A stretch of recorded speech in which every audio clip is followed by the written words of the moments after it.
I mean, in my wallet, maybe I have like 10 right now. You're carrying 10 credit cards with you. I think so, yeah. I haven't counted. But maybe there's more at home that I don't use anymore. I'm a 25-year-old guy or a girl, and I need to start off with my credit card journey.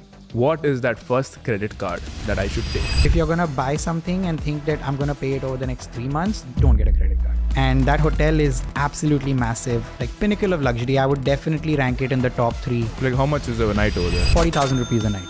Okay.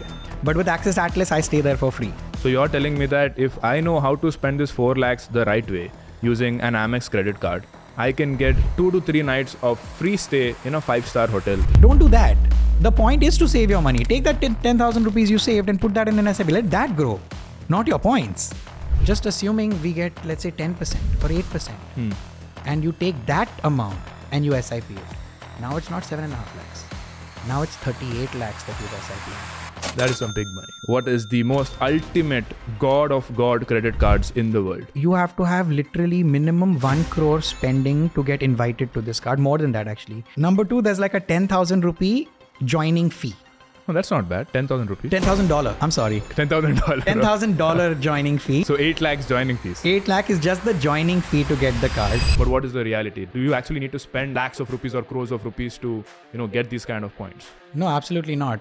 You just need to know how to.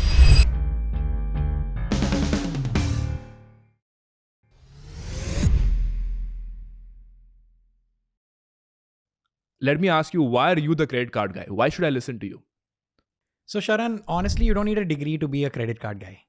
Credit cards as a fundamental use case is something that only comes with experience. You need to know how to earn the points, burn the points, transfer the points, all of those things. And there is no book that can teach you that. It only comes with practical usage. And I've been using credit cards now for 8 or 9 years.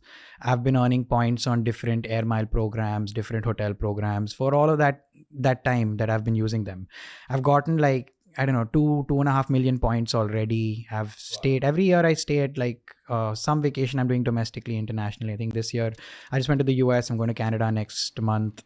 I went to Singapore last year and Sydney the year before, like right before COVID, things like that. So in all of these vacations, like, are you paying the full price, or are you like subsidizing your prices? I never pay for rooms. Rooms are basically free all the time. Wow. Okay. So be it hotels, be it flights, things like that. Now though, any vacation I go for is always paid through points, or if half of it is paid, like flights is paid through cash, I'm making sure I'm using the right credit card to earn on it, and then I'm spending on hotels. Got it. So now you've optimized your life with credit cards so that you don't have to pay for flights and hotels most of the time, right? Yeah. So now let's understand how a common man can do this, because the first question that people might have is, okay, Ali, you're probably spending crores of rupees every month. So no wonder you're getting all these points and, able to, get all these free flights and hotels. But what is the reality? Do you actually need to spend, lakhs of rupees or crores of rupees to, get these kind of points? No, absolutely not. You just need to know how to use the right card to get you a better return rate. Then you need to know how to accelerate that return rate with different transfer partners, transfer bonuses. Then there are certain promotional offers that come up when you can transfer and get extra points. So you have to know how to do all of that. Where should I transfer? Sometimes maybe transferring to Air India will give you a bad conversion rate. Maybe transferring to United Airlines for that same flight might give you a better conversion rate. So things like that you need to know, or you need to research. And that's ideally what I do. I'm like a kida when it comes to actually learning all of this stuff. So there's an actual science behind this. It's not just about getting that credit card and spending money and getting those cashback points. There's actually a science behind how to redeem it in the correct manner. 100%. Right? So, okay. So before we get to that, let's understand a little bit about yourself. Can you tell me about your journey, right from, your early days? Like, what makes you who you are? I was, I'm not ashamed to say it, I was born to a lot of money. I had a fancy house in Bandra, bandstand, had a sea-facing view, all the works, great stuff. Now, then obviously my dad, young budding entrepreneur, thought that, okay, let's get a better life. Let's go to America, things like that. India's not bad. There's nothing wrong. It's just the mindset that people tend to have. So we packed up, sold everything, went to America, lived there for 10 years actually almost. things were going really well. We had a great business. I never had to ask for anything, like the new Game Boy, the new Xbox, the new PS. You got all of that. I didn't even know it came out, and my dad had it in front of me. So I hate lived you, a man. great. I didn't get any of those things. But go on, tell me. I was about 13, 14, and we bought our first house, a 7 BHK, 7,000 square foot mansion What? with 4 floors. Yeah, it was all the works, fancy stuff in the US. In the US. In the US. 7 yeah. BHK house. Yeah, in the US. Yeah, 4 stories. yeah. I don't know why, but How much? money. How much did a house like that cost? About $1 million at that time, which if you compound at that point of time, it's easily So maybe as 4 per 5. today's value, it could be like $2 to $3 million. Yeah, So you were fucking rich. I was well off in the US. Yeah. Huh. Now we had that house, we had the business, and there were probably 3 or 4 things that went wrong in our life, all in one go. Okay. Now, first is over leveraging. We probably took too many loans for businesses, for housing, this and that, whatever. Second is was probably real estate crash. And now when the real estate crashes, our house value became almost half, right? And we're still paying the mortgage on the million. You took a loan on the $1 million house, but now the value of the house is half. But you still have to pay EMIs on the $1 million. Yeah. And that's a possibility. Yeah, you have to do that. On top of that, the recession hit the key areas that we were running businesses in. More than anyone else, it hit us the most. Lehman Brothers crisis was a housing crash, right? And we had just bought a house. Right. Second is, what is the first thing that happens during a bad recession is oil prices skyrocket. We had a gas station. And spending in a recession drops, convenience store spend drops. No one's buying that beer, wine, all that fancy stuff, right? So it took a hit there. Number 3, my dad fell sick. He had a health issue, right? He was diagnosed with something called colitis, which is a step before colon cancer of sorts. And surgeries, medical expenses, diagnosis. There is no insurance? There was no health insurance. Okay.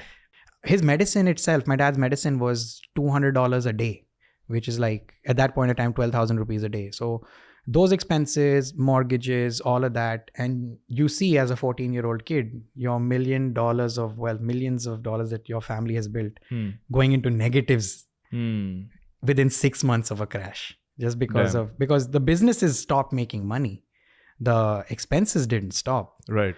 The house value, okay, what's the solution? Let's sell an asset. Let's sell the house. House value is half. Can't sell the house also. If we sell the house also, the loan is higher than the house value. So then what happened? How did you get out of this debt? Then I think the house foreclosed, the bank seized it, but we moved back to India. We sold everything we could at some form of whatever money we could save, and we came back to India and restarted. Now, if somebody who's spoiled and has a lot of money and doesn't see the downturn, then the value of that money is not as strong. It's stereotypical at least. Maybe some people are still frugal, but it's just the masses in general. If you have money, if you've not seen financial issues, then that problem doesn't persist. But at the same time, if let's say you don't come with money, then you aspire to get money and you have that ambition to a certain level. Correct. But I feel that if you've had money and you've had a taste of that luxury and then you lose it all, that ambition skyrockets to you want it back. That makes you even more hungrier than a person who's born poor. Cool. So Ali, tell me about your financial journey. Like, what is your net worth? How did it begin? What was your first salary? So walk me through your financial journey. Yeah, so I started off 8 years ago as a hotel management graduate. I started working in Mumbai at the St. Regis and the front office department. So over there, my first salary was 13,500 rupees. Then I realized that I always had a passion for IT, tech, everything, growth in that sense. And about a year and a half later, I moved to a tech company. And I have no technical experience. I have no technical background. I'm not a coder. So I thought, what can I do if not coding? If not coding, right? I'm like, I can speak well. I know how to handle customers. I can sell software. If I can't build tech, I can sell it. So after you build a platform, what do you need? You need somebody to sell it, like an app. Yeah. So that's kind of where I joined a company. My salary then went up from like 13,000 to 50,000. I was like very happy because I got a 300% hike in 1.5 years for me. Right. So that was great. Then I progressed in my career as a B2B SaaS professional, selling big software to B2B companies, software to these companies. Now, I then joined LinkedIn. It's a subsidiary of Microsoft. Great company, great culture. There, my salary was 1.5 lakh, 1.2 approximately. Then after that, what happened after a year at LinkedIn is COVID hit. And a lot of these tech companies had layoffs. I was also laid off. Okay. So, but I was always managing my money and things like that. So I got laid off from LinkedIn after a year. And I feel like that's the best thing that happened in my life. Okay. So when I got laid off, they gave me a very hefty severance package. Like they gave me ESOP money, they gave me 3 months of salary, they gave me incentive bonuses and all that. Some 7 lakh rupees came in my account in one go. Okay. For somebody who's earning like 1 lakh a month, getting 7 lakhs in one go, counting all of the bonuses is great. And I was like, what do I do with this money? Did you buy a car? No, this Okay. is where the difference is. And I invested all of it during the downfall of the stock market in COVID. And within a year When or the two, market crashed 40%. yeah, in 2 years, that money doubled, tripled rather. Yeah. And after LinkedIn, the layoff, I joined another company called Autodesk selling architecture software. That was about 1.5 lakh salary. Then I joined the current company I work at, and I've been working there for 3-4 years now. And like the average person who has about 7 or 8 years of experience in enterprise B2B sales makes 40 to 50 LPA a year. And I used to hit over and above my target. So it was uncapped. It can go above that. And there were years where it's gone above that. And that's where I've always invested that money. There was a time where I made, I think 1 month's salary was 23 lakh rupees. What? 1 month, 23 lakhs? Yeah, because I closed like a 6-figure deal, hit a number in dollars, and I got like 20% commission on that, and all of that added up in 1 month. And at this point in time, I have a 8-figure portfolio that ranges between 1.3 to 1.5 CR. It's a mix of heavy in equity. I manage my own portfolio. This is right now. Yeah. 1.3, 1.5 CR. Yeah. This has happened in the last 8 years. This has happened in the last 8 years, but the majority of it has been the last 3. I like it. So Ali, I'm a 25-year-old guy or a girl, and I need to start off with my credit card journey. What is that first credit card that I should take? Now, I can give you the basic gyan of, depending on your expense, you should get a dining credit card or a fuel credit card. But honestly speaking, your first credit card, if you're getting a job, if you have a salary and whatever company you're working for is opening up a salary account for you, open that up. And if it's SBI, HDFC, Axis, whatever, get their sabse basic credit card, because that is the easiest to get. You won't get rejected because you've opened a salary account there. They know your salary is there. They know you're earning money, and they will give you a credit card. A credit card is an unsecured loan at the end of the day. Correct. They have to see if you can pay it back. So if you have a salary account at the same branch or bank, then your chance of rejection is negligible. Right? So I started my first job, got an Axis Bank account, got an Axis Neo card. Axis Neo, IDFC Millennia, HDFC, if you have account, it will give you HDFC money back card. If you have ICICI, it might give you the Coral. If you have SBI, you might get that Simply Click or Simply Save card.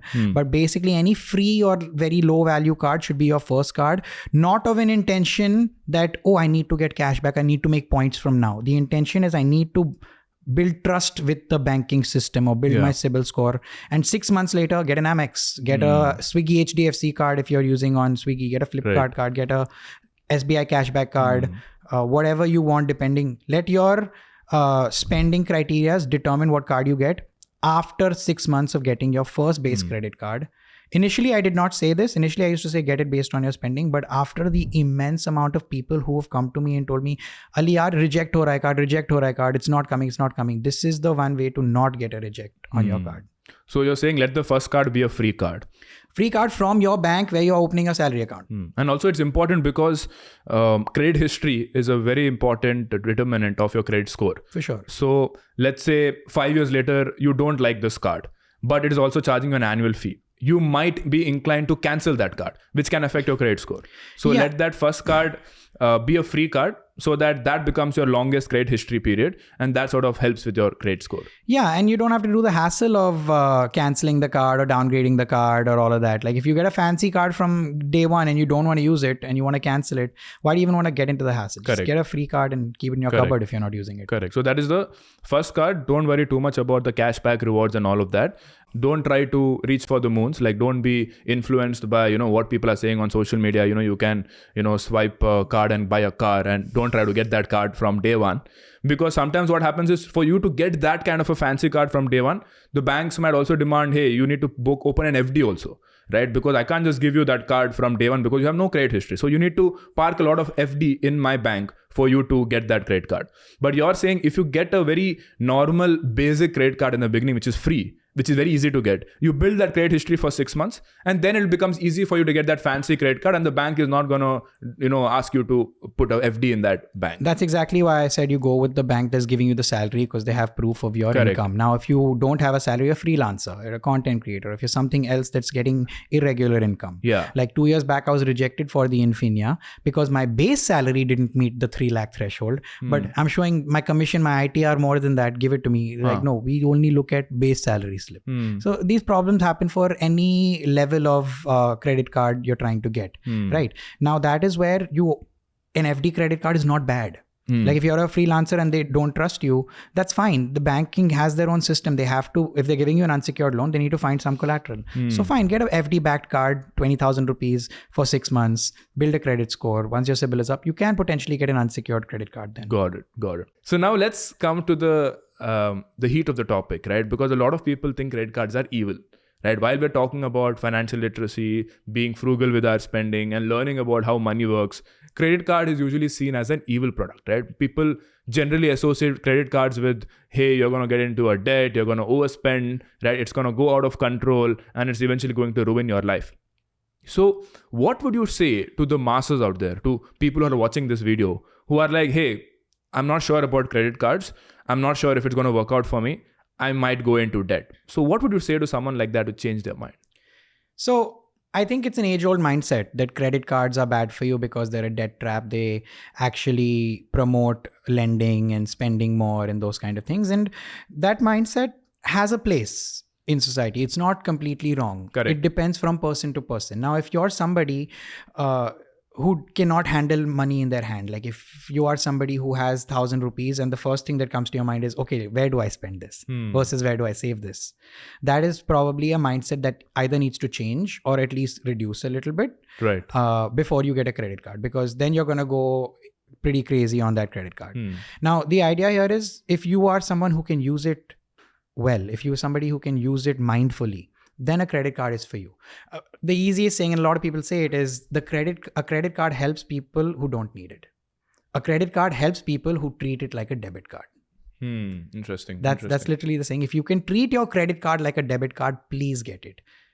If you're gonna buy something and think that I'm gonna pay it over the next 3 months, don't get a credit card. So a lot of people get credit card thinking, hey, I don't have money. Credit card is giving me free money, so let me get the credit card. If you're that kind of a person, then don't get a credit card. That is you making money for the bank, not for yourself. Right? If you're somebody that, hey, I'm using my debit card everywhere, let me switch to credit card. I'm using UPI everywhere, let me switch to credit card. Please get a credit card. Got it. Okay, so now tell me this. Let's say I got my credit card. I was stupid. I didn't know what I was doing. And now I'm in a debt of 50,000 rupees. I'm in a credit card debt. And as we all know, credit card debts can go up to 45% interest rate, which is the most expensive loans in the country. What do I do? How do I get out of this mess? If you're in this mess, means that you got a credit card and you didn't use it smartly, like I kind of said. Right. So that's where it's okay. People make mistakes early in their life, things like that. You have to figure out how to get out of it. And I would say majority of the people who are getting credit cards are falling into this trap. And then they are the ones saying, hey, credit cards are evil, don't take credit card, because they didn't understand it themselves.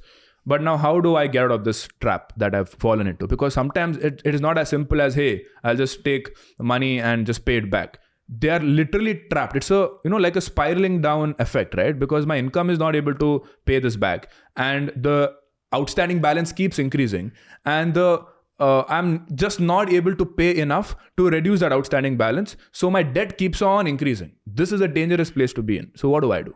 Exactly. So first I'll explain how you get to that 40% number. Now, credit card companies charge you 3% plus interest rate every month. 3% as an interest rate on your outstanding amount. Then they have the penalty fees and all of those other fees Yeah. and GST and tax on top of that. So that's where that 12 months into 3% is 36% plus fees plus taxes, all of that 40-45% ho jata hai. Yeah. Now, And it's compounding, no? Every month it's compounding. So it's not just 3 into 12. correct. 3, then that Yeah, compounds, and that yeah, compounds. So it actually becomes very high. Correct. And that's where that interest is the most dangerous interest you can have. Yeah. Like I'm not a fan of taking loans that early in life if you're like, young and stuck, but I would still say get a personal loan at a 12% yearly interest and pay off that credit card bill and stop using that credit card, move to UPI or cashback like linked UPI card or something where you're not going to be overspending. Learn from your mistake and pay off that credit card debt first. Find a nice EMI structure to pay off that loan ASAP that is manageable. 12% interest is not as bad as a 40%. But what if I can't get the personal loan because my credit score has gotten affected because of this credit card debt that I've accumulated? Personal loan also, they're saying, no, I can't give you personal loan. You can get a personal loan with a guarantor then. Okay, what does that mean? A guarantor is basically someone who will vouch for you if you don't pay that loan, which could be a parent or a partner, and hopefully you don't want to let them down. So basically call dad. Yeah. No, it's not just it's not taking money from dad. Yeah. It's just getting a guarantor to help you get that loan on your name only. Right. And then you're paying it off and all of that is fine. And find a structured EMI plan that can actually pay off that with a 12% interest rate that you can potentially get. I think it goes up to 16% also. The personal loans. The personal loans, but it's compounding, right? It's based on how much money you owe. So if you think from a flat line perspective, it's like 10-11%. Right. If you look at it from like the expanded amount, it's 16%. Interesting. So let's say I'm somebody who is spending about 50,000 rupees a month. That's 6 lakhs a year. Now, why should I get a credit card? I'm like, okay, life is going good. I'm using my debit card. I'm spending 50,000 rupees every month using my debit card or UPI. Why should I get a credit card? What is the monetary benefit? Like, how do I put that in numbers? It's very simple. For example, like what I kind of teach a lot of people about credit cards in general is that if you switch, now there are a lot of credit cards that have come out that are UPI linked or RuPay credit card linked, right? So you can link your credit card to UPI. And that gives you 2% cashback. Okay. Right. So there are certain cashback cards that give you 2% cashback. And anyway, swiping, you're using it like it's UPI. Now, Sharan, if you take 50,000 expense that you have and you put it on that UPI card, that credit card that's linked to your UPI and use it the same way and get 2% cashback. And that 2% cashback, if you invest in any asset, like there are a lot of companies or apps that let you invest on a daily or fractional money. Like there's that Jar app that gives you gold or whatever. Or however you invest it, right?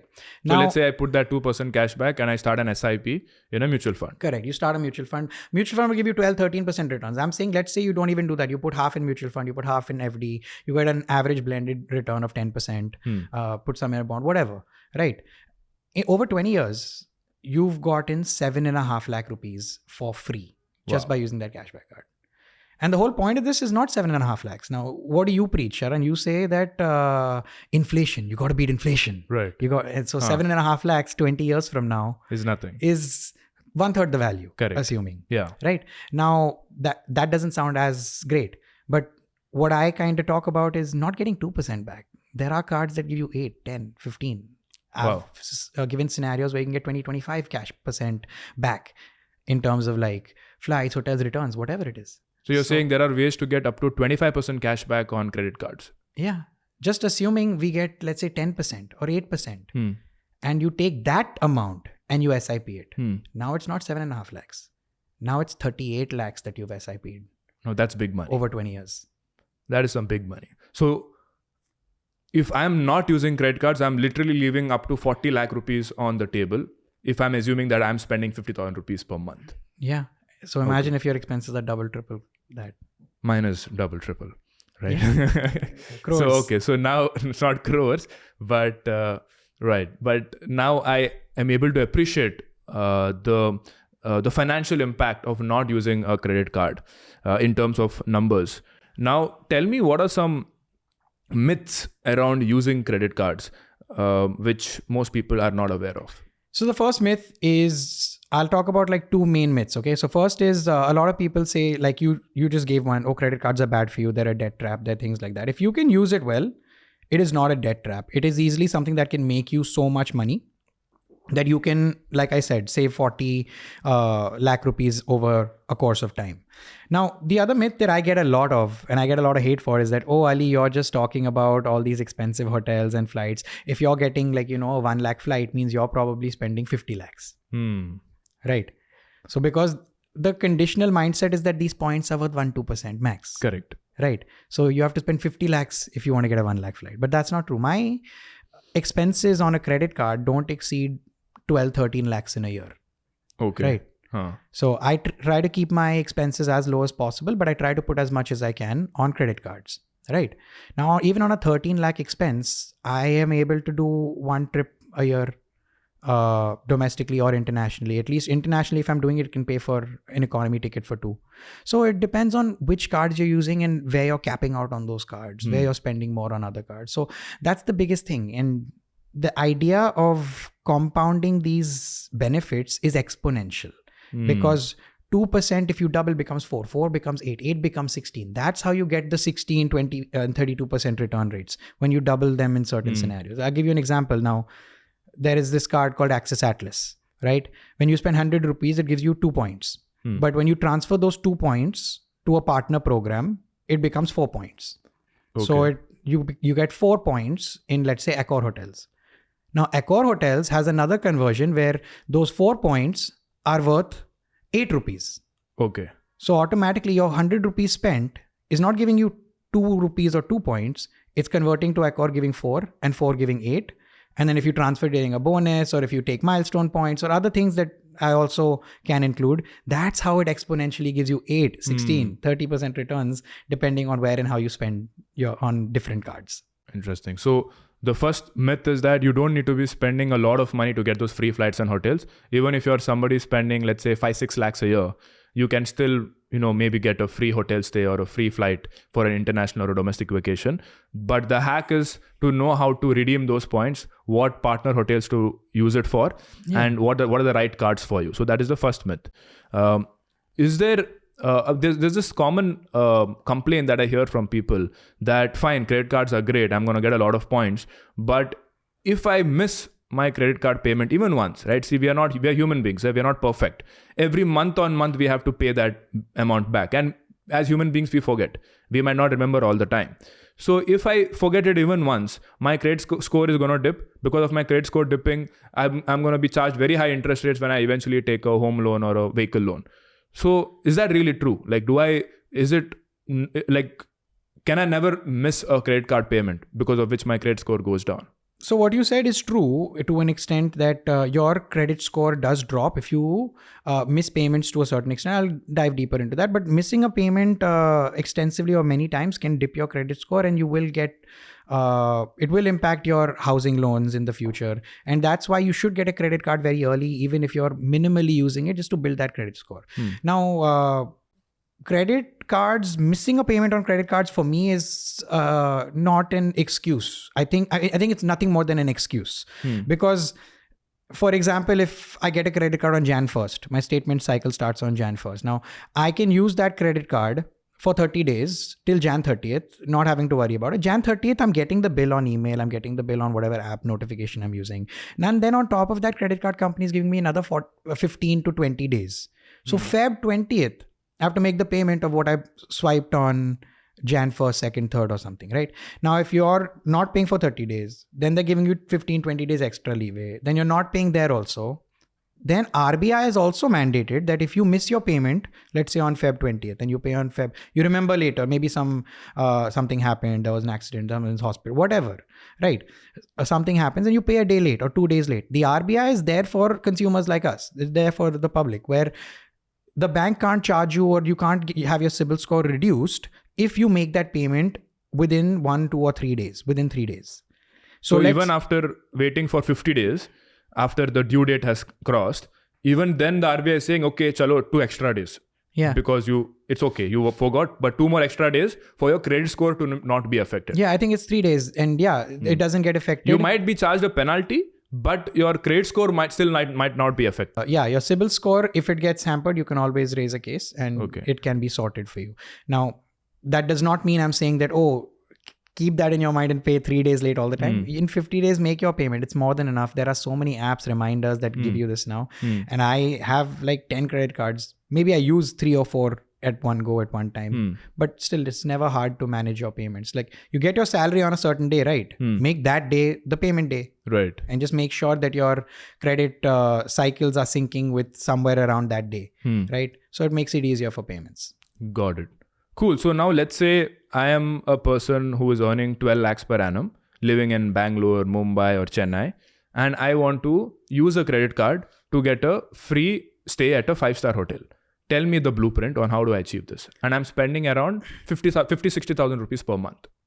Absolutely. So first thing is, I would suggest you get an American Express Platinum Travel Card. Okay. Now, if you are somebody who is getting a credit card for the first time, you will probably not be able to get an Amex card. Amex cards, a lot of people think are very aspirational, very high, and they are. They are very great cards, best support, best service. But the eligibility criteria for an Amex card, like the one I just said, the Platinum Travel, is only 6 lakh rupees salary.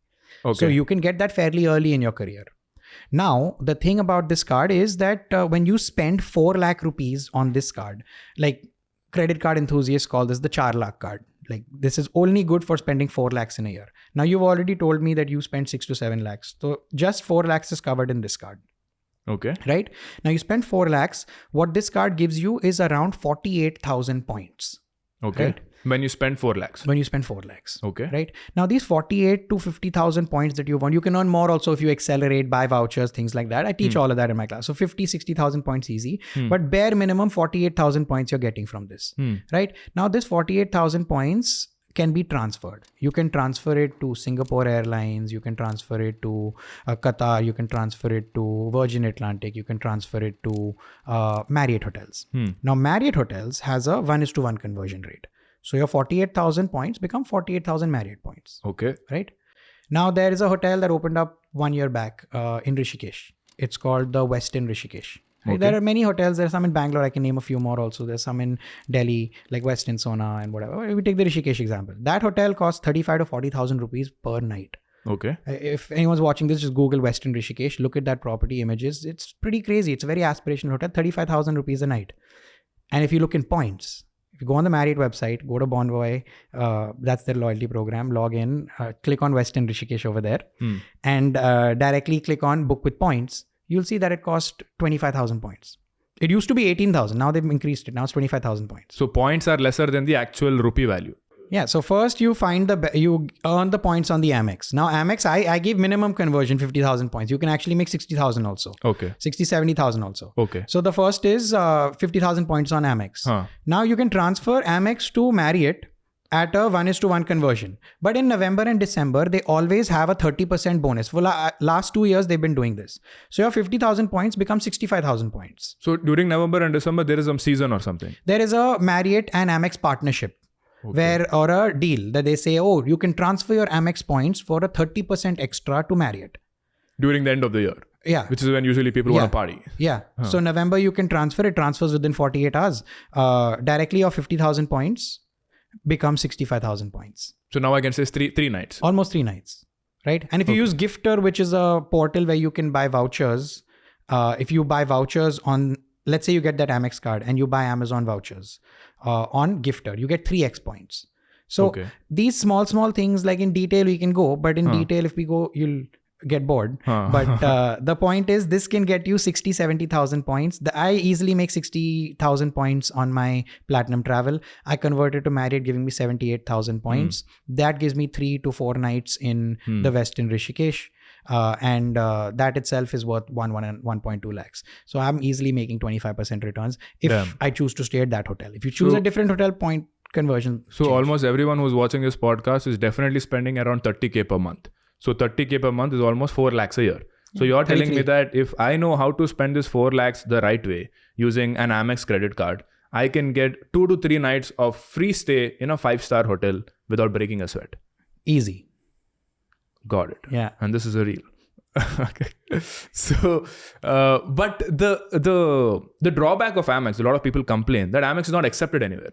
Like, how do I, go through this? Like, wherever you go, Amex, they're like, Amex is not accepted. It's either Visa or MasterCard. Because Amex, I think they charge very high percentage fee. So a lot of people complain saying that what's the point of having an Amex credit card if I can't even spend it? So what is the hack around this? Is there a hack in the first place? Yeah, there is. So first off, fundamentally, an Amex can't be your first credit card. You should always have a Visa or Master as backup. Now, you can probably, whatever bank you have, go to them, ask for any free card, build your CIBIL over 6 months, then apply for an Amex. So wherever Amex is not accepted, you at least have some other card to use. Number one.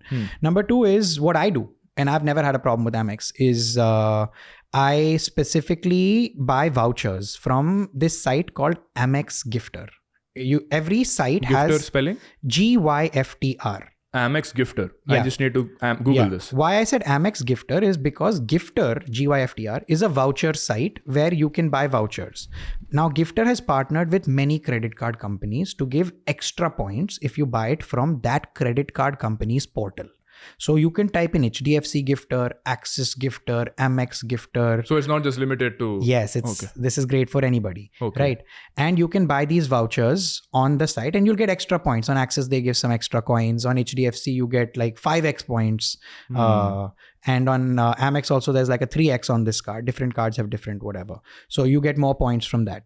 So first, I'm buying vouchers on Gifter. What voucher am I buying? They have 200 vouchers for everything. So for example, if I'm going to Pantaloons and if I buy 10,000 rupees worth of clothes and if that Pantaloons sales, that cashier tells me, sorry, sir, we don't accept Amex. Say, no problem. I'll go on Gifter, buy the 10,000 rupee voucher of Pantaloons and with my Amex card with 3x points, then show them, okay, this is the voucher. Take this if you're not taking the Amex card. Got it. I still did it. Number two is Pantaloons is and you earned 3x points as well. I earned 3x points and I got to use my Amex. More than that is I will go to Gifter and buy Amazon Pay vouchers. Okay. Amazon Pay vouchers for me is like money. I'll explain why. I'll buy 10,000 rupees worth of Amazon Pay vouchers and I'll add it to my pay balance in Amazon. Right? Now that Amazon Pay balance can be used for anything I shop on Amazon. Like I have a dog, so I'm buying dog food, pet treats, pet supplies, all on Amazon. Next is I pay all of my bills. Credit cards don't give points on utilities. Most credit cards don't. When you mean utility, you mean like electricity bill? Electricity bill, phone bill, water bill.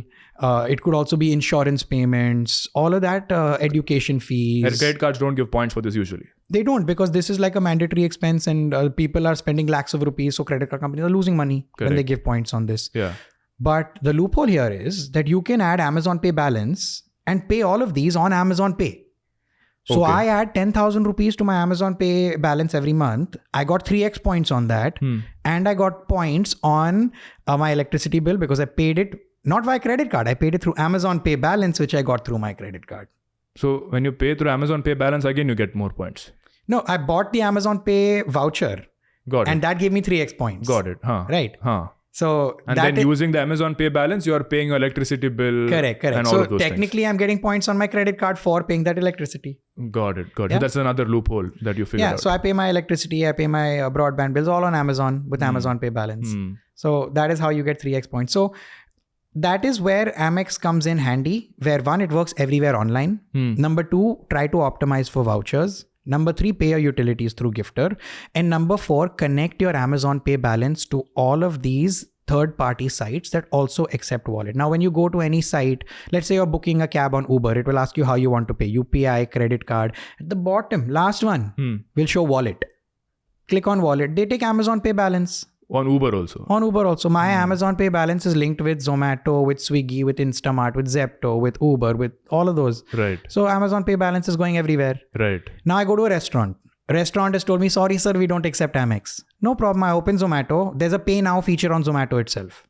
You pay now over there. They have some card discounts also, or they have some like 150 rupees off even if you pay by the app. So I'm getting some 10% off there. On top of that, I'm paying through Amazon Pay balance. So in that, so even if a restaurant doesn't accept, there are I smile and I say I'm paying through Zomato. Nice. So it's never really a problem, I felt. But yeah, certain cases, let's say if you're going to a local vendor, local shop to buy dal, sugar and all, maybe there you can't use it. Maybe Big Basket might be slightly more expensive. So there you maybe don't want to spend. But there you can use a cashback card or something. Interesting. So, okay. So we've covered a simple SBI cashback card. Now we've also talked about Amex Platinum card, which allows me to get like free hotels and Platinum flights. travel card. Platinum travel card, which gets me free hotels and flights. Now I want you to tell me what credit cards you have, right? Because now I want to go, I want to go through that entire journey of as a person get richer and richer, how fancier does the credit cards get? Like take me till the ultimate billionaire level status. Let's start with you, right? What credit cards do you have? Okay, let's see. I'll share my journey actually in terms of what cards I have, how I got there. Okay, like how many do you have? How many credit cards do you have? I mean, in my wallet, maybe I have like 10 right now. You're carrying 10 credit cards with you. I think so, yeah. I haven't counted. But maybe there's more at home that I don't use anymore. But yeah, I actually started with Axis Bank. It was an Axis Neo credit card. And that got upgraded to this Select card. So this card is what I started with. This was my starter card. My starter credit card was an Axis Bank Neo credit card. Okay. Right. And that was, I just got my first salary and they opened salary account and I said, what credit card do you have? I proactively said, what credit card? Even when my first salary, 13,000 rupees, I'm still, my mindset is, what credit card do you have? How can I build my credit? That 13,000 rupees salary? Yeah. Okay. That is when you got your credit card? Yeah. So when I got my first credit So this was your first one? They upgraded it to a Select card, but it was called Axis Neo. Okay. So this is one. What else do you have? Then after that card, after 1 year, as soon as I built my CIBIL score, I got the American Express membership rewards card. So I didn't waste any time. So to get the American Express, you need to first build some credit score. They will never give it to you as a first card. Okay. So American Express or Amex is only given to people who have some credit history. This is a 6-year-old card, not even changed it. Wow. But color is fully gone. Yeah, it's gone. But that I still use it till date because it has good reward rates here and there. So this is okay. This is the second one. This is the card you should get when your salary is maybe 30,000-40,000. You're spending up to between 12 to 20,000 rupees. An American Express membership reward card is the card you should get. This is the American Express membership rewards card. Yeah. Okay. You should not spend more than 2.5 lakh rupees on this card. Okay. So if your expense is less than 20K a month, use this for 20K. Use this wherever is not accepted. Got it. That's it. Simple. On top of that, when your expenses increase, I added an American Express Platinum Travel Card. Which we just talked about. The Platinum Travel Card. Now this is what the 4 lakh card. So I used to spend 4 lakhs on this. Anything more than that, I used to spend on this. So about 6 lakhs of my expense was covered there. Okay.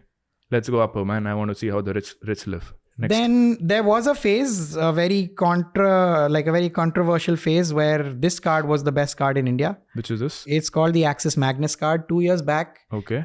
2 years back, Axis Bank wanted to get into the premium segment.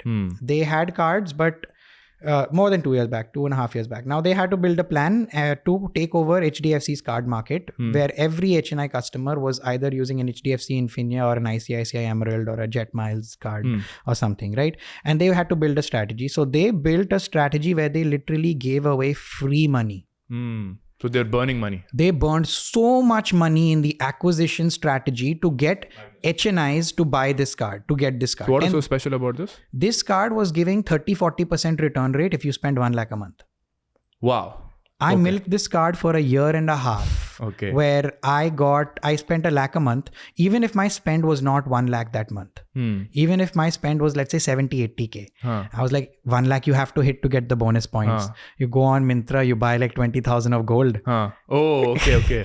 And so you're spending also wisely. You're spending to buy assets only. Yeah. Gold. That's a big unusual hack. Buying gold on Myntra is also considered as a legitimate expense on credit card. And it maybe costs 5-6% more than my jeweler, but I'm getting 30% back on that. And because of people like that, I wouldn't say me, but people like that who abused this. Okay. Abused this to a level you can't imagine, where they're buying lakhs of gold on 4 different cards just for that and selling it back and keeping the margin of between that. They had to aggressively devalue this card quite a bit. So that was when But these kind of opportunities keep coming again and again in the market, and we need to be hearing. If you know about credit cards, yes. Got it. Correct. So what is next? Now, this is for what income level, this card? 1 lakh a month. So if you spend... so I'm making like 20 lakhs per annum. Yeah. But maybe 25 lakhs per annum. I would not suggest it anymore. Now I would suggest... Next. I'm getting richer. Tell me, what's next? Now Yeah. I'm making 30 lakhs per annum or 40 lakhs per annum. What is next? There we go. So now this card got devalued. I'm looking for an alternative now. At this point of time, my expenses as my career progressed was around 10 to 12 lakh rupees. So I'm spending 4 on this one, 2 on this one, and I needed something for more expense. Spending more on this is not worth. There's nothing beneficial above 4 lakh. Okay. And Magnus got devalued. So what is next? You switch to Axis Atlas. Okay. This card, the base return rate on this card, if you spend anywhere, go to a shop and spend, it's 5.3%. Okay. If you transfer it wisely, it's 5.3%, can go up to 7-8 if you transfer to Accor hotels, which is even more. But normal swiping on this card gets you 5%.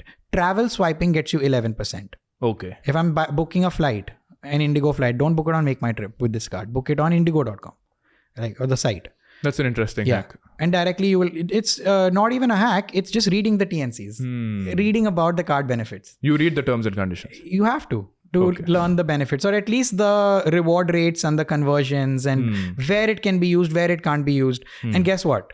This card's exclusion criteria is rent, is gold, is education fees, things like that you cannot use to get points. Okay. So Axis learned from where they made mistakes with the Magnus, what people were finding as loopholes. And put that in the exclusions. Put that as exclusions. Got it. Right? Now, I know how much your rent is. Now, imagine if you had to pay your rent with a card and got 30% back. I would be going on an international vacation every week. Yeah. So imagine how I milked that for a year and a half. And that's where, so I've always been frugal with my points, making points through the American Express cards. But once in a while, these hacks come. Axis Atlas also, I feel, is very overvalued even now. I think that it can potentially get devalued further. It's one of the best cards in the market. It's very easy to get. So what I'm realizing is that there is no such thing as a best card forever. You need to be updated. When it gets devalued, it is your job to see in the market which is the next best card. And that requires a lot of research and reading the terms and conditions. Absolutely. And the mindset, at least that I follow, and if you want to follow, or I should think you'd be wise to follow, is make hay while the sun shines situation, where don't think that this card has been going well. It will get devalued in 6 months, so I won't get it. Get the card, make hay while the sun shines. Ab bhi mil raha hai, ab bhi le lo. That's the situation, right? Got it. And earn and burn. Earn your points, use them. Even if the value you're getting not the best value out of it, let's say you're getting not 1 rupee value or lesser value, still use it, because you don't know when the next devaluation of any other program is also coming. Right. The point is to save your money. People start earning points and then they get this high of points that I want to make 500k points, 600k points, then, save my points. And okay, I won't use my points. I'll book that flight with money. No, the point is to use the points and save your money. Not accumulate the points. Yeah, accumulate the points to a level and have a plan. But if you have a flight coming and you have extra points and you don't have a use for those points, some people will still say, "Nahi, let me keep accumulating and make a bigger plan out of it, and let me pay with my actual money for this flight." Don't do that. The point is to save your money. Take that 10,000 rupees you saved and put that in an SIP. Let that grow, not your points. Got it. Because otherwise it might get devalued and then you're going to be in trouble. So now what's we next? Move on. Now what happened is... so now I'm earning 30 lakhs per annum. This is the card. So the Axis Atlas is good to spend up to 15 lakh rupees. Okay. Right? At 15 lakh rupees, that's the last milestone. You get extra 5,000 bonus points when you hit the 15 lakh threshold. You get bonus points at 3 lakh, 7.5 lakh, 15 lakh. So when you hit that threshold, there's no bonus points after 15. So if you're somebody who spends 19 lakhs, there is no better combination. Credit cards are subjective. People will all have their preferences but I can still strongly say on this podcast that there is no better combination than an Axis Atlas and an Amex Plat Travel for somebody spending 20 lakh rupees a year. 15 on Atlas, 4 on Amex Plat Travel. That combination sorts you out up to 20 lakhs, right? TK, there's the Infinia, there's ICICI Emerald. Those are very conditional, right? But one card better than this is like the HDFC Infinia, just because of its prestige and the fact that... You don't have it? I am an Axis boy, so I don't have an HDFC Infinia. I have it. Maybe I can show mine. Maybe you want to show yours? Yeah. That's the card Sharan has in his wallet. This one. The HDFC Infinia. Like, this is a very, very popular card. I mean, I obviously got this because everybody was like, this is the best credit card in the country. But why is it called the best credit card in the country? Because it is for certain categories. Okay. What I mean by that is the HDFC Infinia is one of the, I would say there are two best credit cards in India, HDFC Infinia and Axis Magnus Burgundy. Okay. HDFC Infinia gives you a base return rate of 3.3%. Okay. Axis Magnus Burgundy gives you a base return rate of 4.8%. Is better. HDFC Infinia's Smart Buy portal. So Smart Buy is a portal where you can buy flights or hotels or vouchers at and get extra points, accelerated points. So if your base return rate on Infinia is 3.3%, when you spend on vouchers or spend on flights, you get 5x. So your return rate becomes 16%, 16.5. Got it. Right? Got it. When you book hotels, you get 10x points. That's 33%. 33%. So if you book a 10,000 rupee hotel room on the Smart Buy portal, you're getting 33% back. 3,333 points back. And what is the value of 1 point? 1 point is 1 rupee minimum. Wow. When you use it towards flights or hotels. Now on that same portal. So if I'm spending 1 lakh on hotels in this flight, in this card, you're saying I can get 33,000 rupees worth of points. No, there's a small catch to that. Okay. It's capped at accelerated points of 15,000 points extra per month. So if you're spending 40,000 rupees, you're making 12,000 or almost 15,000 back. Okay. And that is the smart usage of this card. Got it. And that is why it has an issue, or that's why I compare it to the Magnus Burgundy and don't give this the number one title of the best card because of certain exclusions like this, where you can't, it's capped. So if you're a UHNI or an HNI, you're still going to struggle with this card because of its cappings. So you will not, it's not unconditional 33%. So it is not meant for the UHNI segment. It's meant for the HNIs, UHNIs who don't care about points or something. If you're somebody who wants to maximize, there are better options. But it's quite difficult also to get this card. Like what I've heard is that to get this card, one of the minimum requirements is that you have to pay 36 lakhs in income tax in any given year, which means this person is making like 1.5 crores in income. Is there a way around this? Because not a lot of people make that kind of money, but still want to use the benefits of this card. Yeah, so how to get an Infinia, from a business perspective, you're right, having an ITR like that. But from a salary perspective, you need to have a net. There's a few options of ways to get this. First is you should ideally have a 3 lakh net salary hitting your account. Okay. That means with your 30% slab and everything, it's ideally at least post-tax a 50. monthly income should be 3 lakhs. That means that a CTC of at least 50 LPA. Okay. Where when you minus taxes and all, TK, you'll get around 3 lakhs or around that much. Right. So that is the first criteria.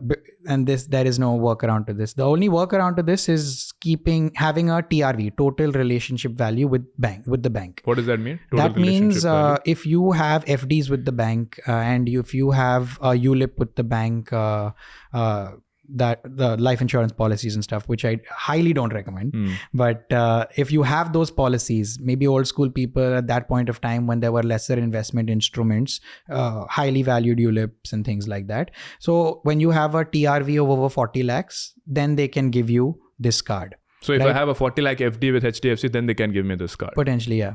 But still quite difficult. Imagine the opportunity cost of keeping a 40 lakh FD, unless it's like, a hedge against the market or something, fine. Yeah. But yeah. And another thing is you have to have prior credit history. You have to have another credit card from HDFC that has at least an 8 lakh limit. And you should, and if you want to bypass some of these things, if you get a lower end card, like a HDFC Regalia Gold or an HDFC Diners Black, which is 1 or 2 levels lower than the Infinia. And if you spend 8 lakh rupees on that within 6 months, then you can apply for an Infinia and they'll give it to you if your credit limit is above 8 lakhs, right? So there are different ways to get the Infinia, but the first criteria is making more money. Now let's go to the next level, right? It's fine. This is 30-40 lakhs spent, great. Like what is the most prestigious credit card in the world? Yeah, so I'll give you a few examples. Oh, do you have it? No, I don't. When you were looking down, I thought you were going to pull it out. I don't. I have one lower than the most prestigious, and we'll talk about it. But yeah, I'll take it in line. So the first thing is somebody who's spending very extensively on these on criteria like travel, like, you know, the people who will go to Bali and Maldives and US and Dubai and have those trips and things like that, who spend 2, 3, 4 lakh rupees on their card. The Axis Magnus Burgundy is the best card for them. 2-3 lakhs per month, you're saying? Per month. Okay. Yeah, because 2-3 lakhs per month spending, Axis Burgundy is the best. So Burgundy is the type of account, and if you have a Burgundy account and opt for an Axis Magnus Burgundy, 30,000 fees plus tax, you get that card. The reason that card is insanely good for somebody spending that much is, unlike the HDFC Infinia, which I told you has these accelerated point caps, this card doesn't have a cap. So I should get that then. What that means is when you spend 1.5 lakh rupees in a month, that 1.5 lakh will give you an average 4.8% return rate, 5%. But the moment you spend anything above 1.5 lakh in that same month, the conversion rate almost triples. You get 14%. Wow. Okay. So if you're going to spend, let's say, 4.5 lakhs in 1 month, right? First 1.5 lakh is giving you 4.8%. Second 1.5 lakh is giving you 14%. Third 1.5 lakh is also giving you 14%. Okay. So your blended average is above 10-11%. Yeah. And as a rich HNI, you don't want to worry about 7 cards. Kaun sa card dalu? There's your one no-brainer card. Just swipe it everywhere. Got it. Minus the exclusion criterias, but that's it. And it's called the AEP, Accelerated Earning Program.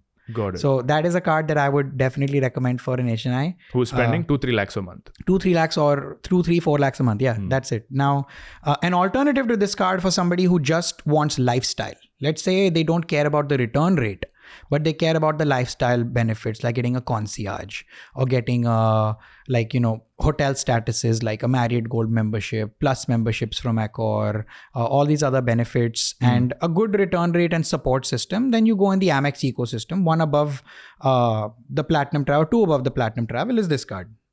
What is that? This is the American Express. It's very, very fancy. Show me. This is the American Express Platinum card. So this is a charge card. Okay. A charge card is different from a credit card. The only difference is that you cannot have an EMI on this. If you spend... very interesting. Oh, I thought it'll come to that. Yeah. I thought it's metal. It is metal. It's metal. Yeah. So okay. So how much for this card? This card costs 78,000 rupees with tax per year. Okay. Yeah. And you pay that much? I pay that much. Every year for this card? It's my first year. Okay. I will probably renew it because I'll get a renewal bonus or something. Okay. Because I've hit the spend criteria on it. But that's ideally where... How much do you need to spend on this card to make the 78,000 rupees annual charges free? So for the first year, actually, I got a great deal. So when I got this card, the fee of this card was 72,000. They increased it recently. So when I paid 72,000, they gave me 1,35,000 points as a joining bonus. And 1 point is 1 rupee? 1 point is 1 rupee if you transfer it smartly. Even if you transfer it on an average, it's 50 paise. So you got around 50,000 rupees. So 135,000 points means I got 67,000 odd rupees back on paying 72,000. So my joining fee only paid... Well, that only is free then? It's free. And I used that those points towards my Canada trip. I booked a United flight recently. So that was very easy. So, but for next year, you have to pay that 72,000 rupees or can you make that free?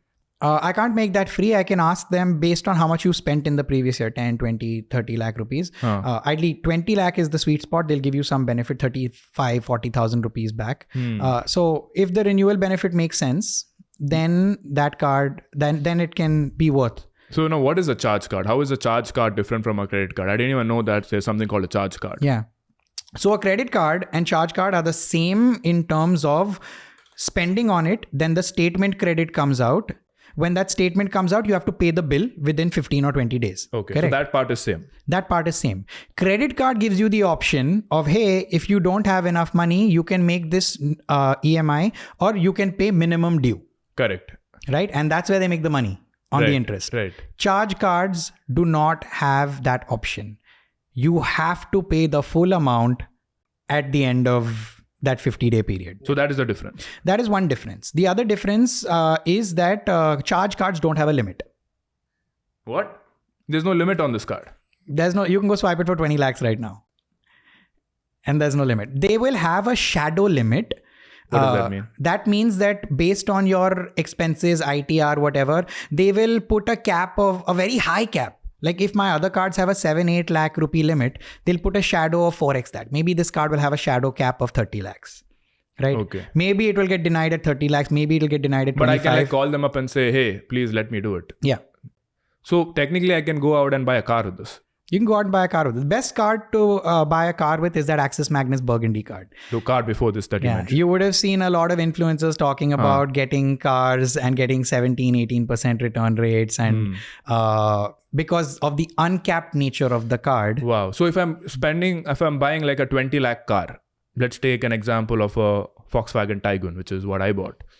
That you're saying I can get a 20% return. Yeah, 17.5. It can be even 25% if you transfer it to a prominent hotel partner. So like 5 lakhs worth of points back and I can use that to book hotels. Yes. 5 lakhs worth of hotels. Yes. Okay. A lot of HNIs are going to start doing that now. You should have the Axis Magnus. But then it's a conditional card, right? It's not like you're going to buy a car every month. Of course. But any large expenses should be done on that card and no other. Now you have better. Now this is. So what's the specialty of this card? Like why is this so, like you said, this is 2 levels below the. This is 1 level below the top American Express card. But one reason I have this card is they have 10x accelerators and 20x accelerators. On certain, now I consider this card to give between a 1.2 to a 2.4% return rate. Okay. If you calculate the points. If you transfer to Marriott and get a good hotel, 2.4% mil jayega on this card. Now, when I spend on Air India, I get 10x points. Okay. If I spend on certain criteria, certain partners, Air India, if I'm buying chocolate from Coco Card, if I'm shopping, I'll shop on Tata Click because they have a 10x partner with this. Okay. So they have 10x partners. And if you shop on those partners, you will get that 10x reward point. Yeah. So 10x reward point is around, instead of 2.5%, it's 25%. Right? They have 20x partners also. Like what? Like it's a site called Darvies.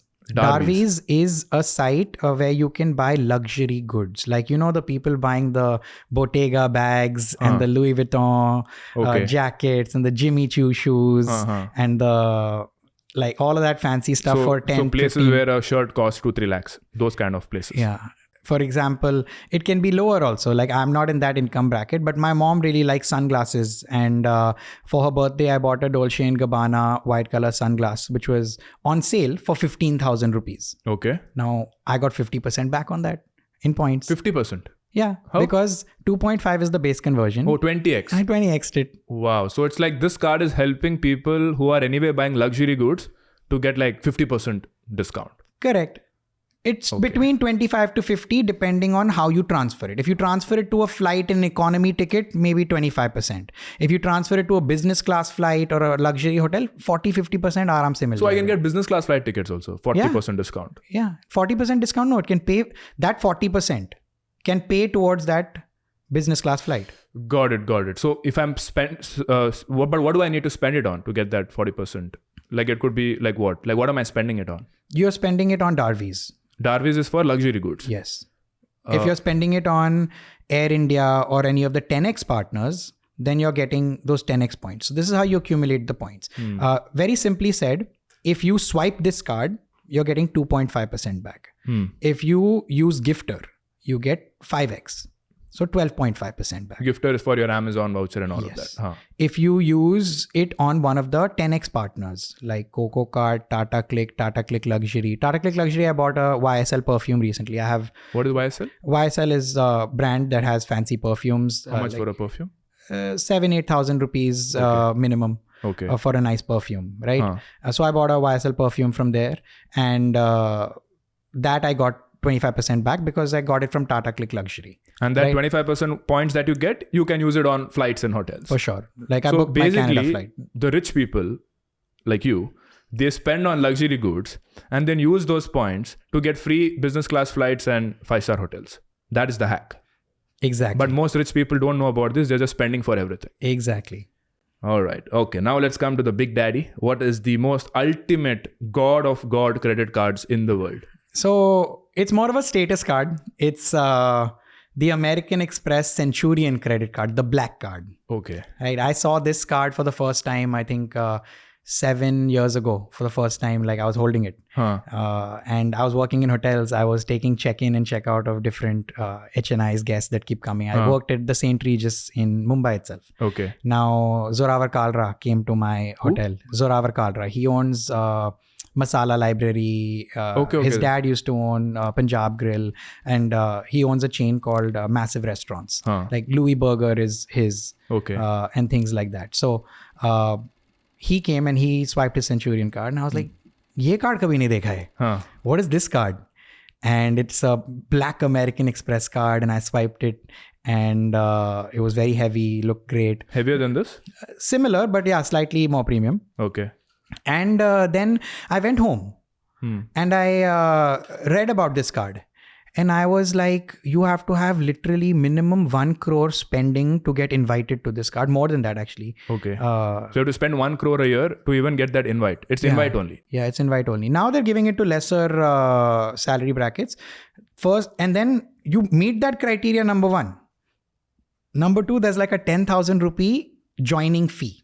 Oh, that's not bad. 10,000 rupees. $10,000. I'm sorry. Okay, $10,000. $10,000 joining fee. So 8 lakhs joining fees. 8 lakh is just the joining fee to get the card. Plus GST.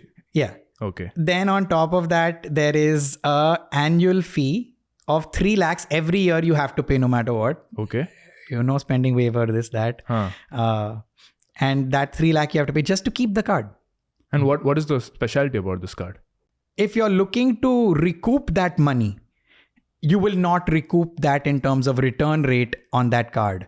Like maybe if you're spending 1 crore and the return rate is, and you spend it smartly on 10x and 20x partners, like I said, maybe it can you can get those benefits and maybe they'll give you a decent joining bonus or something. Wait. If I'm spending 1 crore, let's say on luxury items, and it's very much possible for, HNIs to spend 1 crore on luxury goods. So if I play my cards right, I'm going to get 20 crores worth of points? No, 50%.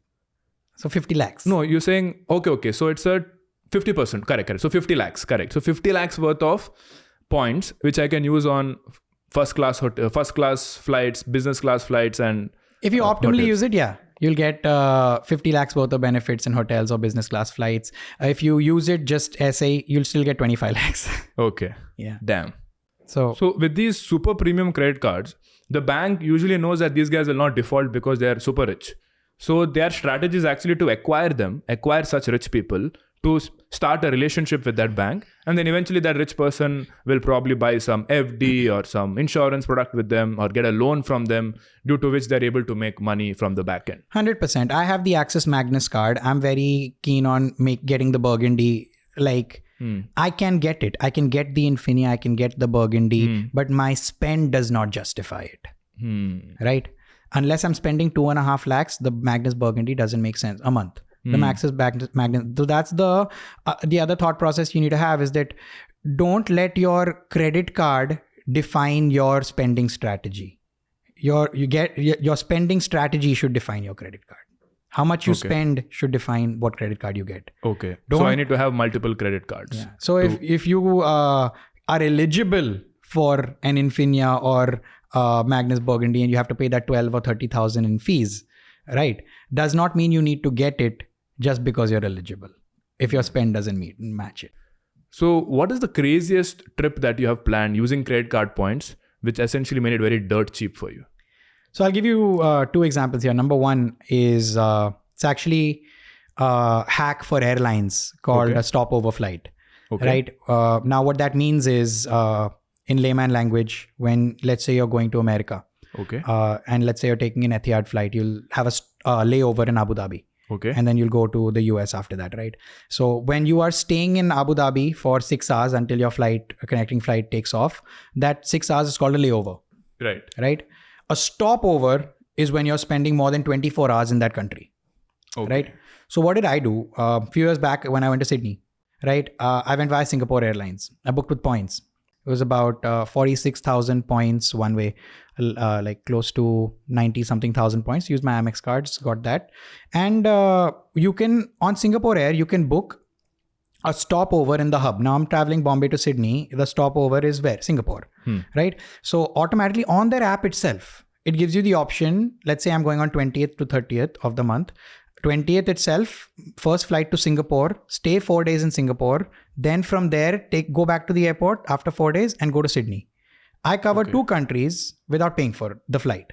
Okay. So I literally, in that same points, which was taking me to Sydney, I told them that, hey, normally the layover would be 2 hours and then I'll give me a 2-day layover instead. A 3-day layover. You can do that. You can do that too on Turkish Airlines. You can do that on Singapore Air. Singapore Air, on the app itself, you can do it. Okay. Turkish, you have to call them. But you can always tell them that, hey, I don't want a layover. I want a stopover. Okay. So 4 days you can spend in Singapore and then go to Sydney. Yeah. So you got like 2 international vacations in one flight. Correct. Do that with your Etihad. Do that with Turkish Airlines. You're going to Europe. You're going via Turkey. Take 4 days in Istanbul. Then go. That way, the first thing is stopover flights. So you can cover 2 trips in one. Number 2 is a trip that I'm doing next month. So I'm traveling business via United. Okay. To the US. Now I'm traveling to Canada. Sorry. I'm traveling to Canada. I just came from the US. I'm traveling to Canada in November, right? For my sister's wedding. And I booked via United. Now, most of my points I had on my Access Atlas. And it was costing me 98,000 points one way via business class. And return was about 190K. It's half in economy. But 190K points or so return trip from Bombay to Vancouver via business. And then back. Yeah, 190K total. 190K points. Yeah. This is return trip? 98K one way. Okay. Yeah, so about business class both. Yes. Okay. Otherwise 49K for economy. Okay. So double for business. Okay. But double for business you don't mind that, because if you think about it, 49K you're paying on economy, 98K you're paying on business. But in rupees, if you had to do that, an economy ticket might be 1 lakh, but a business class ticket is not 2 lakhs. A business class ticket is like 3 lakhs. So usually if you look in rupees, the conversion rate between a economy ticket and a business class ticket is usually 3 to 4x. That's why business is so prestigious, right? Yeah. But in points, it's only 2x. That is where the ROI or value comes in. That's why you get that 40-50% that I was talking about on like that card. That's why business class flights give you better ROI. And I'm not somebody who needs to travel business. I can travel economy. But I just came from the US. I flew Air India from Delhi to Chicago, 16 hours. It was hard. So I've heard some bad stories about Air India flight direct to I am a US. huge fan of Air India and I hope they do better. I am literally their number one cheerleader. I want them to do better, but it was tough. 16-hour flight. Yeah. So that's a little tough in economy. And obviously, if you have the points, why not use them? And it'll help with content too. Right. So it's like through credit card points, business class is just twice as expensive as economy. But if you had to actually pay with cash, it could be 3 to 4 times more expensive. Most of the time, correct. If you see a 50K ticket, it'll be 1.5 lakh in business. Interesting. Right? Interesting. But that's not the hack.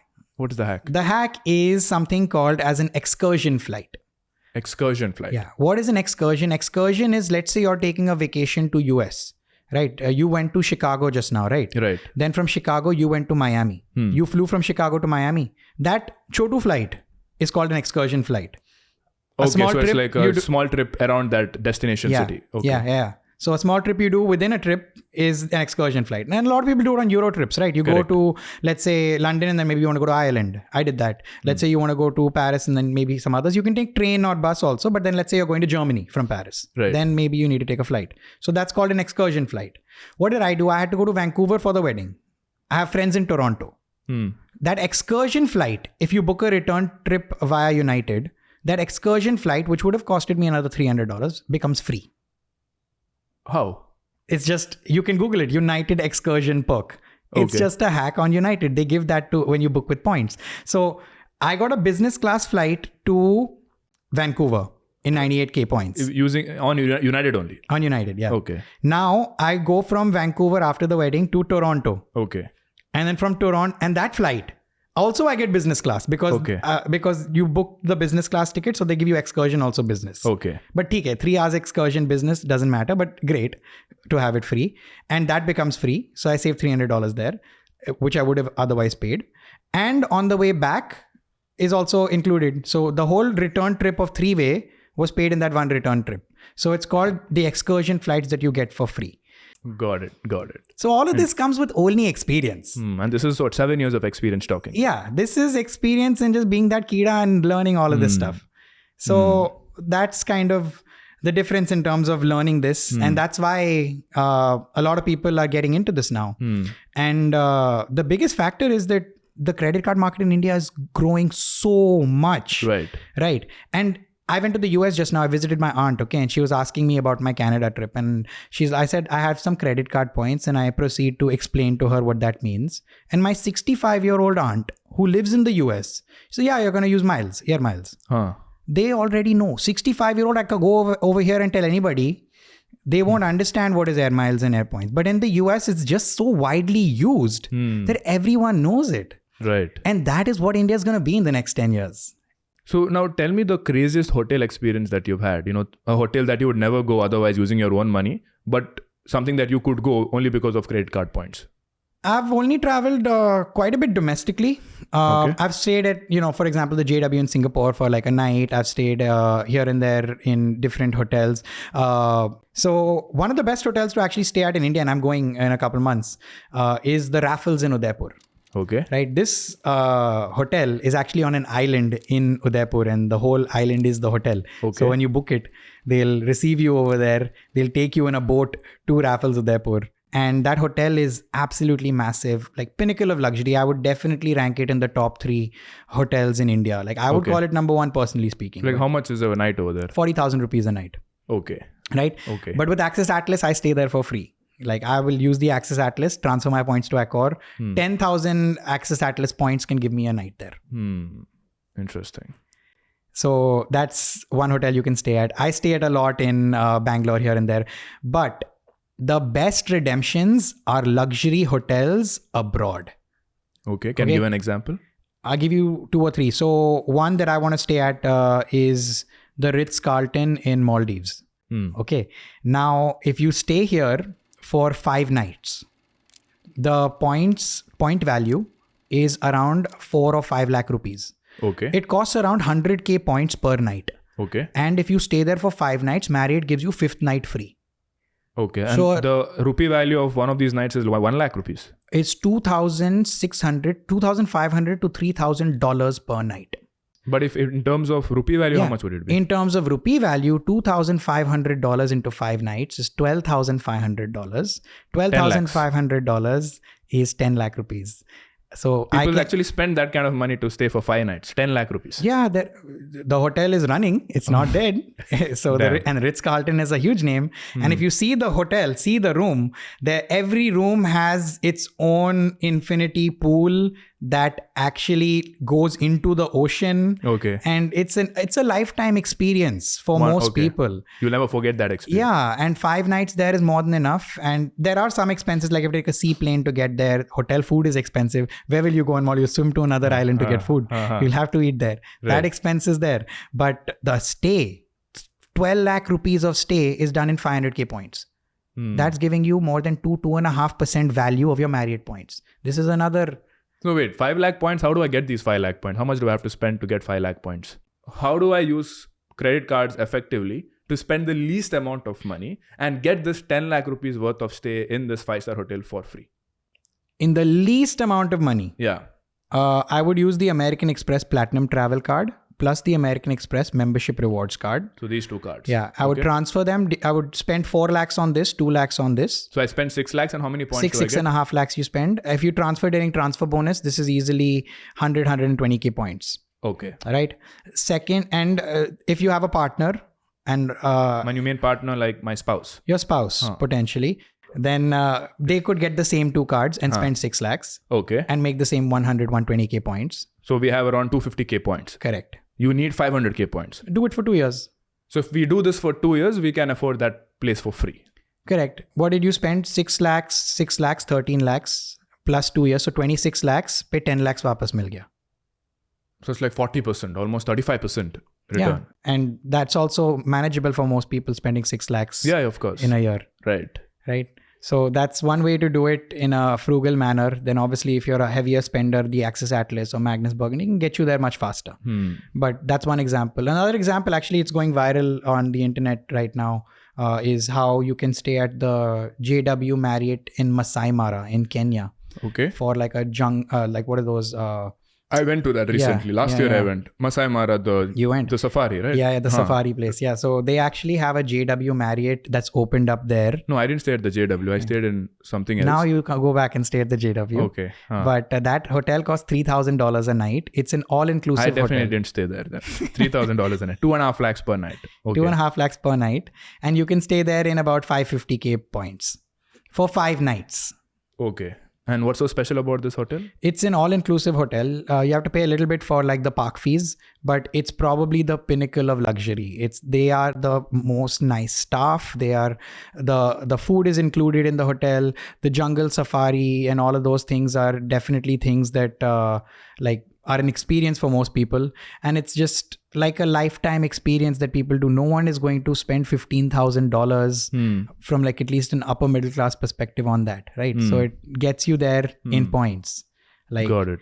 I think it's great. Like if I'm staying there and I'm paying with points and I see the person next to me sunbathing at that pool, Yeah. I'm thinking he's paid money for this.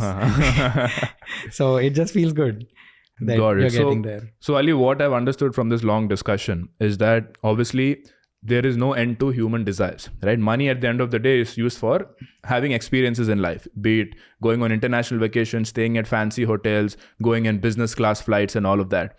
And 90% of people in India feel like they can't afford all of these luxuries in life unless they become a crorepati.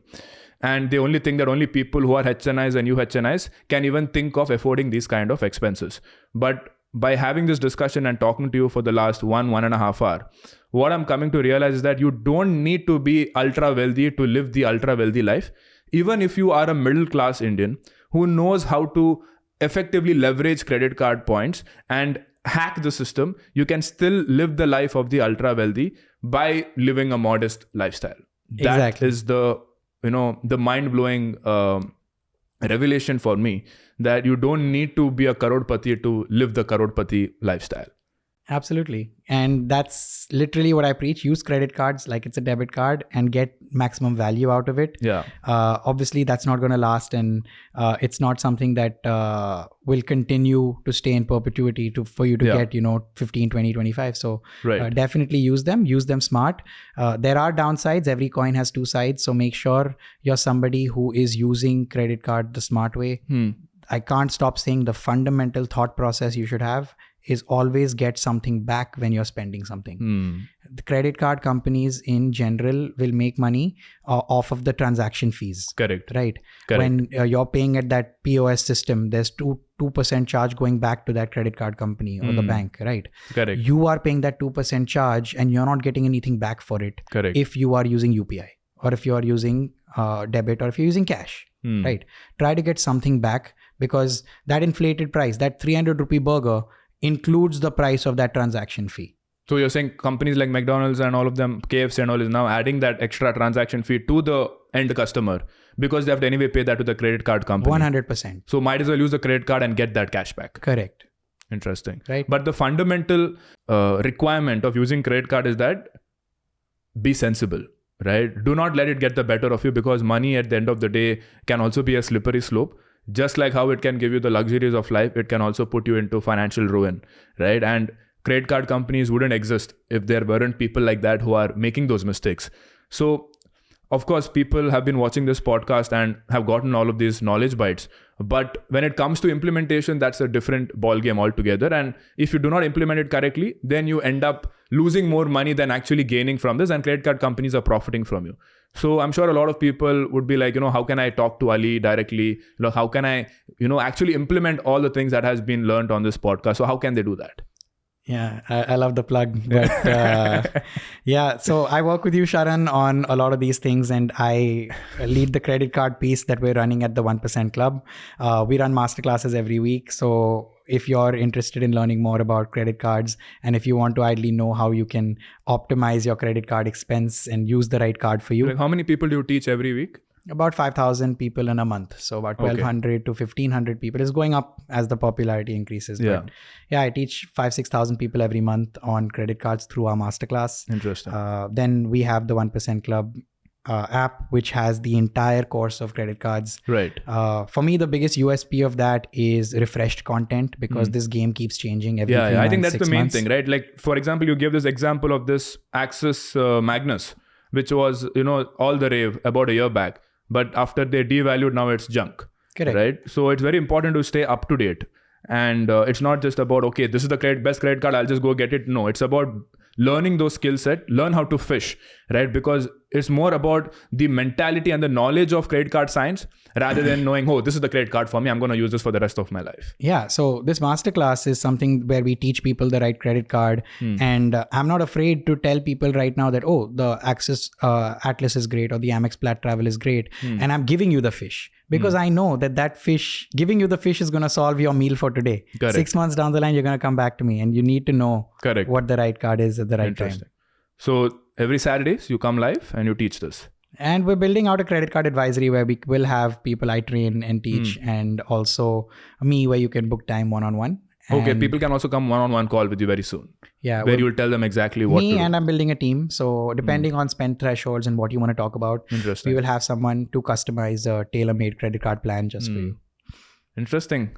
Fantastic. Thank you so much for your time, Ali. I think your 7 years of experience has now been condensed into this 1.5 hour of discussion. I think this is just going to be a huge drop in the social media, because this knowledge very few people know. And to get this sort of knowledge, you need to have that actual experience, go through thousands of forums, read those terms and conditions, and packaging all of this in this 1.5 hour podcast. I think this is going to be like, I don't know what's going to happen, but I'm pretty sure it is like, I think the value of this podcast is in crores. If, like, let's say 500,000 people or 1 million people watch this, imagine, I think credit card companies are going to change their policies if all of these people start implementing whatever has been taught. I have personally learned so much. I think I'm going to get this bad boy, the platinum charge, and see what I can do with this. Because even I don't like going in economy flights. Yeah. I need to figure out how to go in business class flights like you. Yeah. But yeah, thank you so much. I think there was something for everybody. Even somebody who's spending 20-30K per month, somebody who's spending 50-60K per month, somebody who's spending 2 to 3 lakhs per month, and also somebody who's spending crores every month. I think this podcast had something for everybody. So thank you so much, and let's see how this goes. I'll see you guys in my masterclass. Give me a follow. And I'll see you in the next one.